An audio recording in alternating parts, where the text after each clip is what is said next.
20 minutes. Oh dear. Assalamu alaikum, everyone. Peace be upon you, everyone. Yeah, okay, good. My name's Yusuf Chambers, by the way, as he's already introduced me as. Didn't really have too much problem with getting here. It was the parking outside which was the problem. But I was wondering if there was going to be a parking attendant, lying under the car. Just as I sort of went for the last minute, he'd run up and sort of jam the parking ticket on the, you know what it's like. That's London. Anyway, how did I become a Muslim? What does Muslim mean? It's a good question, isn't it? What does Muslim mean? Mu Islam.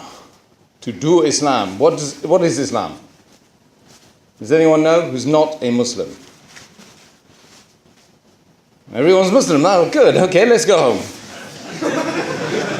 Don't need to do anything now. That's fine. Okay. Muslim means to worship God. To allow your free will to be guided by the one that created you and put you here. So, actually, it took me several decades to find the purpose of life according to what I, of course, decided was the purpose of life. After 11 years of research, I stumbled into the faith of Islam. Before that, I researched many isms and schisms and ologies, and I found them all to be lacking in certain areas. So, I would find many people that were engaged in humanitarian works, which I really enjoyed, trying to help humans live better lives. That's what I was, before I became a Muslim. That's what I was engaged with. But essentially, there was one key problem that I could never really ascertain or, try and find the answer to, and that is, what on earth was I doing on the planet? Lots and lots of other people around me, thousands, hundreds of thousands of people around me, and as much as I would try to ask those people, none of them could come up with a very simple rationale as to what I was doing here.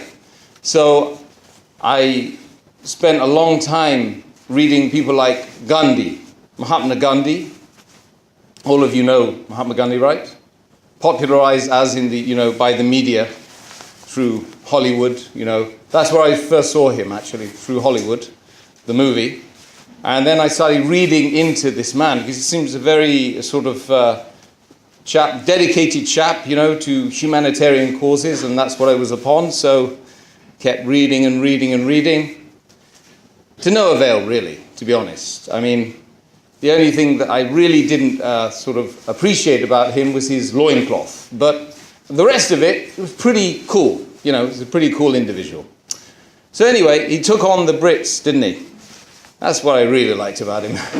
It's a bad time someone took on the Brits, And let's face it, they've taken on a few giants themselves in the past, haven't they? Anyway, so I moved on from Gandhi, really. I didn't really understand what the purpose of life was from him. I spent several months with some Buddhists, if you're American, Buddhists.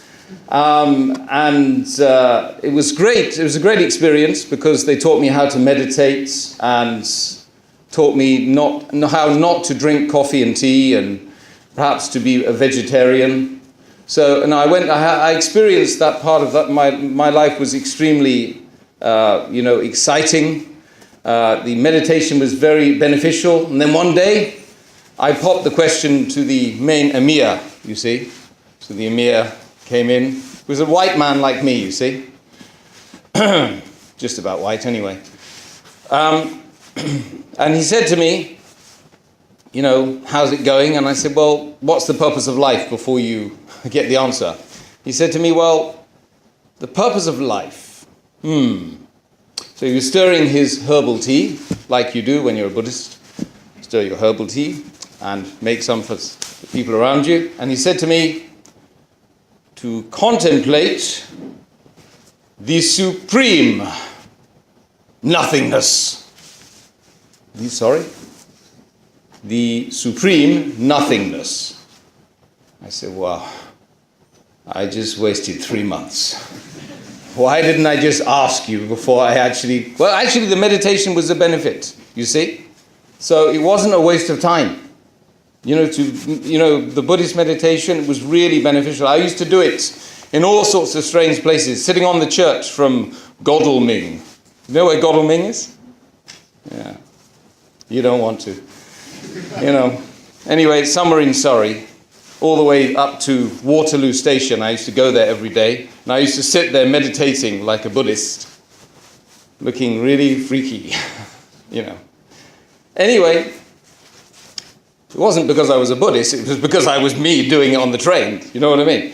So, anyway, spent lots and lots of time with them, and obviously they didn't really have the answer to my question. They gave me a book called the Golden Sutras, which is basically a dialogue between Buddha and a disciple. I couldn't get past page 1. It was so complicated, I couldn't understand it. And I was thinking, well, if I can't understand it, then what about people who, people who can't even understand reading and writing and, who haven't got really much education? If I can't understand it, they can't understand it, then it can't be a universal message. So that was the last attempt I gave with Buddhism. Then several moons later, I was walking through, Sussex University, where I was studying politics and third world development studies. Third world, what does third world mean? Third world? What does it imply? What does it imply? Third world, meaning third rate. That's what it means. So the first world is what? Britain, Europe, America, so on and so forth. Second world was at that time when they defined it, Russia, the commies. And then the third world, or the third class nation, was Africa and Latin America and so on and so forth. Yeah, that's what they used to call it in the early 80s through to the late 90s. Subhanallah. Then they changed it now to developing nations. They're not actually developing because they're not allowing them to develop actually. There's more slaves in the world today than there were 20 years ago. Fact. In fact, there's more slaves, you can argue, in the world today than there was in 1807 when the Abolition of Slavery Act occurred, right? So we all celebrated in 2007, 200 years since the abolition of slavery. Oh, except that 60% of the world is living on less than $5 a day. And they're enslaved to their employers. SubhanAllah. Anyway, going back to the story. Where was I? Oh, yes, I was walking through Sussex University. So I'm walking through, and this young lady comes to me and says, "Come to our meeting." So I said I would oblige and I would, say yes to anyone once. So went off. It was in Brighton. The meeting was right on the seafront in this big hall. Walked in. Great bunch of people, seemed to be very affable, spiritually inclined. I thought, great, maybe I can find the purpose of life with these guys. So I'm sitting alongside them, having a good chat, then suddenly their attention turns away from me, like we all need to be loved, right? And to this man who appears on the stage with a guitar in his hands. So he's got a rock guitar, and another guy comes with drums. Starts playing. He starts singing. Jesus, Jesus is inside you. It's a bit like that, but I can't sing. And then, randomly, he just selects one person in the crowd, and he points to him and he says, "Put the devils inside you, boy!" A bit like that, Americanization. So there's me sitting at the back thinking, oh dear, I'm next. I know it. That's why they brought me here. Oh my God, what am I going to do? So the guy falls on the floor and then it's sort of fit, like a fit. He's shaking. And then the group of people that one of them who had invited me grabs hold of him and picks him up and starts swaying him. Jesus loves you. Like this. A whole group of them. So I'm quite freaked out by this, and I'm really not into staying around. So I edge my chair back very slowly but surely, and I run from the venue, and I never go back again. But guess what? It can be like that in some mosques, can't it? It's kind of like that in some of the mosques these days. Some crazy things going on. Don't go to India. If you want to know about Islam, don't go to India, yeah? Dargah. Oh, they're frightening places, man. So anyway, I'm glad I didn't go to dargahs before I found Islam, right? I'm glad I didn't see the Muslims, really. Subhanallah. Hey, there I am. I'm run. Whew. That was close. About 3-4 days later. Because the serious note of this, or the serious message that we're trying to get across by giving these stories is about the sheer desperation that a person will go to if he's seeking a path to his creator or her creator. They go through stress. They go through real difficulties on the way. It's a journey labored, full of difficulties and pits and, snakes and serpents and God knows what. And it's rather like, the way I describe it is like living in a dark room, with a blindfold on. And you simply can't. You're on the chair with the blindfold on in the dark room, but you can hear stuff going on outside. And you can see small glimpses of light through the window. But you can't move and you don't know where the door is. Okay? And this is the way I describe my own, existence up until the fact that I found the Quran. So there I am, 3 days later. I've been reading all sorts of literature, and I start to get into astronomy. And I start to, look at the night sky and investigate, the heavenly bodies, the moon, the stars, the universe, the universes around me. And I start to think about the astronomical distances. And I start to feel very insignificant, very, subhanallah, very, extremely small and insignificant. I start to think, look, what has created this world? Whatever created this world must be absolutely magnificent compared to all the things that have ever been created.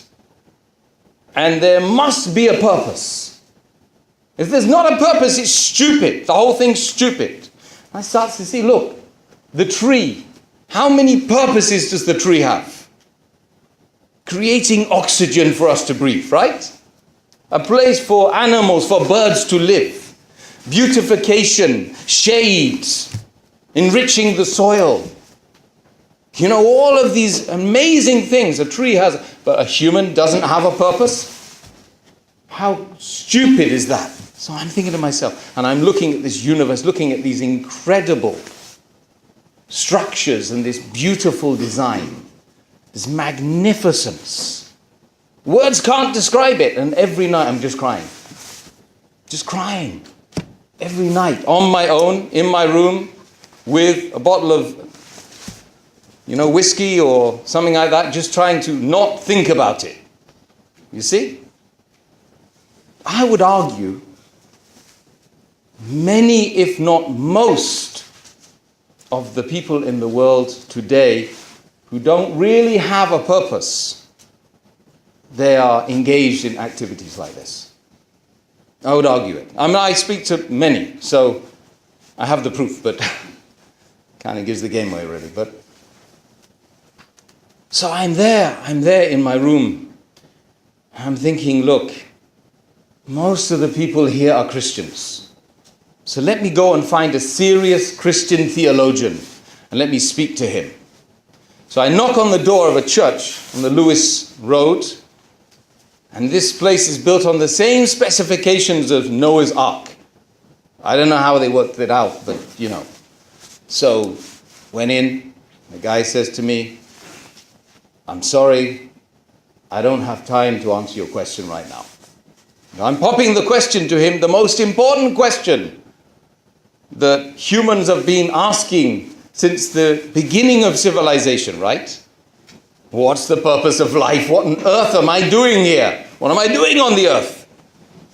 So he says to me, come back on Monday.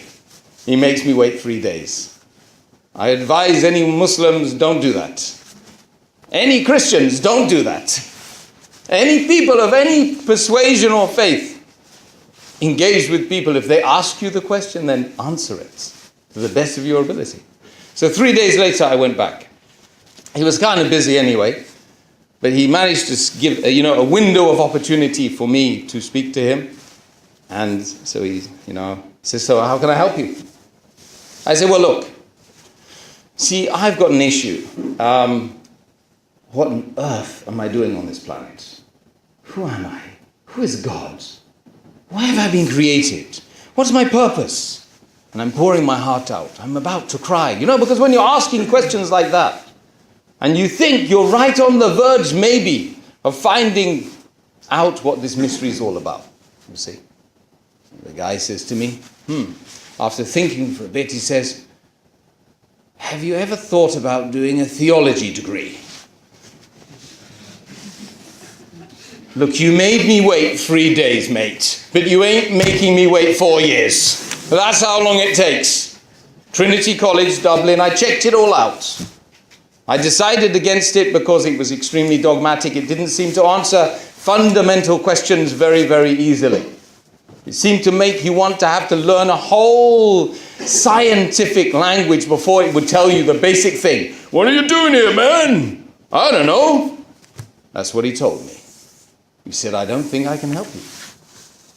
So I went in search of a theologian. I found one. He said, I couldn't help you. Now, it could have been 1,000 other guys who would have answered the question, right? But this one, he didn't. I went out of that place pretty depressed. I can tell you that.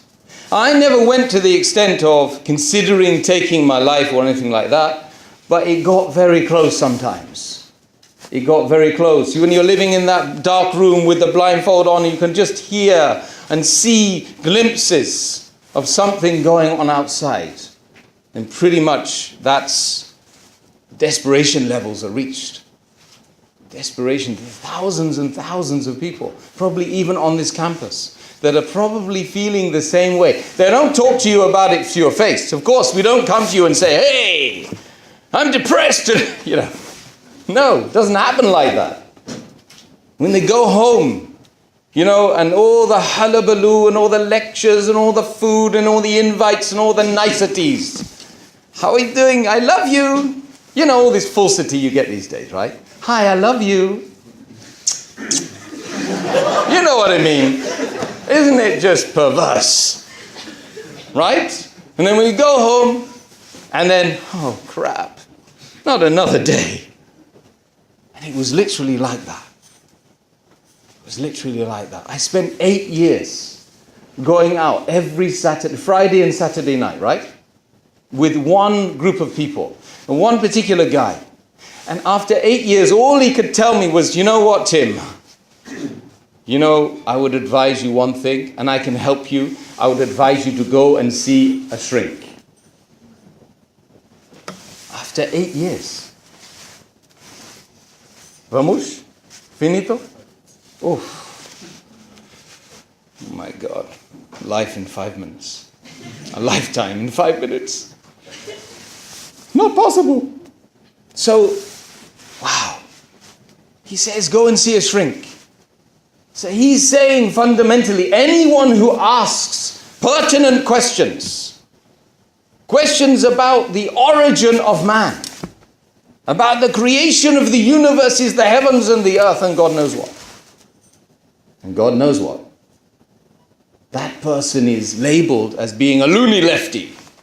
A bit weird. Needs to see a shrink. You see? So this is what we were told.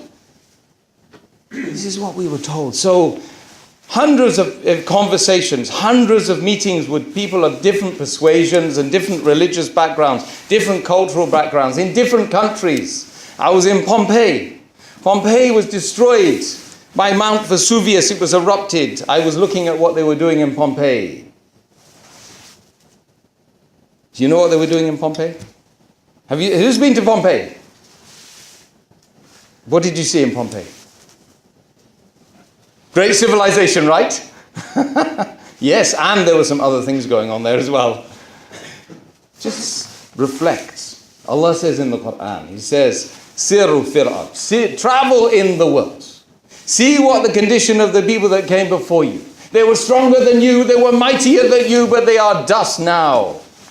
They're back to their Creator. Massive civilizations, extremely sophisticated. But the activities in Pompeii, bestiality. Bestiality. You see. There was one street I went down just for people who want to have sex with dogs. Go to Pompeii and don't take my word for it. Why was Pompeii destroyed? Why? Why on earth? Why was it destroyed? Why did Mount Vesuvius cover it up and then allow people to see the condition of the people as they died?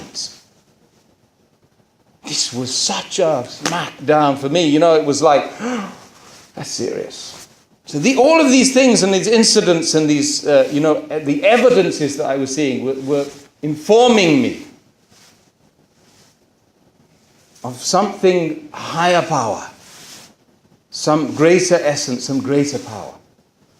Then, after all of this, after all of